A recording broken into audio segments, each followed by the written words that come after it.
कश्मीर का गहना पहलगाम जो हिमालय की गोद में बसा है, 22 अप्रैल 2025 को उसकी शांति टूट गई।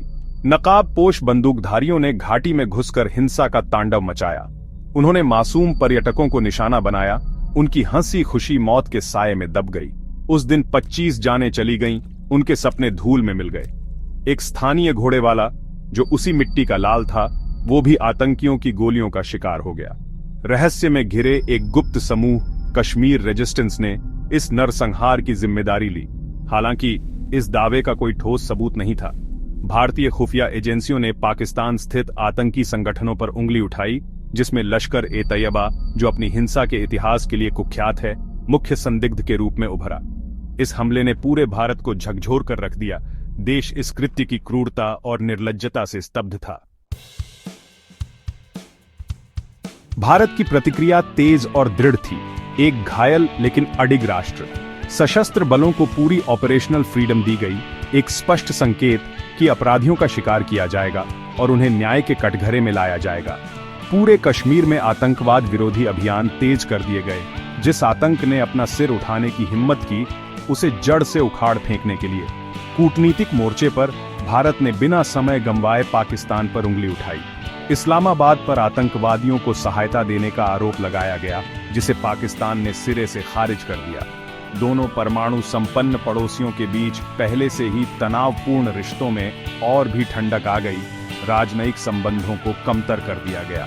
पाकिस्तान को भारत से अपने राजनयिक कर्मचारियों को वापस बुलाने के लिए कहा गया और 786 पाकिस्तानी नागरिकों को देश छोड़ने के लिए मजबूर होना पड़ा। जैसी उम्मीद थी, पाकिस्तान ने अपनी पुरानी राग अलापी इनकार का। उसने भारत के आरोपों को निराधार बताते हुए अपनी जांच कराने की पेशकश की, जिसे नई दिल्ली ने संदेह की नजर से देखा।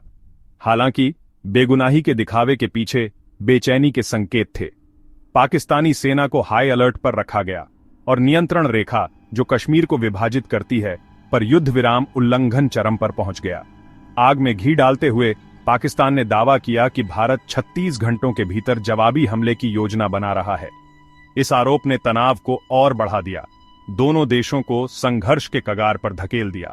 लेफ्टिनेंट जनरल मोहम्मद असीम मलिक, जो अपने कट्टर रुख के लिए जाने जाते हैं, कि पाकिस्तान में नए राष्ट्रीय सुरक्षा सलाहकार के रूप में नियुक्ति ने चिंताओं को कम नहीं किया। अंतर्राष्ट्रीय समुदाय दक्षिण एशिया के हालात पर सांस रोककर नजर रखे हुए था, क्योंकि स्थिति नियंत्रण से बाहर होने का खतरा मंडरा रहा था। संयुक्त राष्ट्र ने अपने महासचिव एंटोनियो गुटेरेस के माध्यम से चेतावनी दी कि अगर संकट एक पूर्ण युद्ध में बदल जाता है तो इसके विनाशकारी परिणाम होंगे। गुटेरेस ने पाकिस्तानी प्रधानमंत्री और भारतीय विदेश मंत्री दोनों के साथ तत्काल बातचीत की और संयम और बातचीत का आग्रह किया। सीनेटर मार्को रूबियो के माध्यम से संयुक्त राज्य अमेरिका ने पाकिस्तान से हमले की स्पष्ट रूप से निंदा करने और जांच में सहयोग करने का आग्रह किया। साथ ही भारत से संयम बरतने और ऐसे किसी भी कार्य से बचने का आग्रह किया गया जिससे स्थिति और बिगड़ सकती है। यूनाइटेड किंगडम, सऊदी अरब, कुवैत और मिस्र ने भी तनाव कम करने और शांतिपूर्ण समाधान का आह्वान करने वालों की आवाज में अपनी आवाज मिलाई।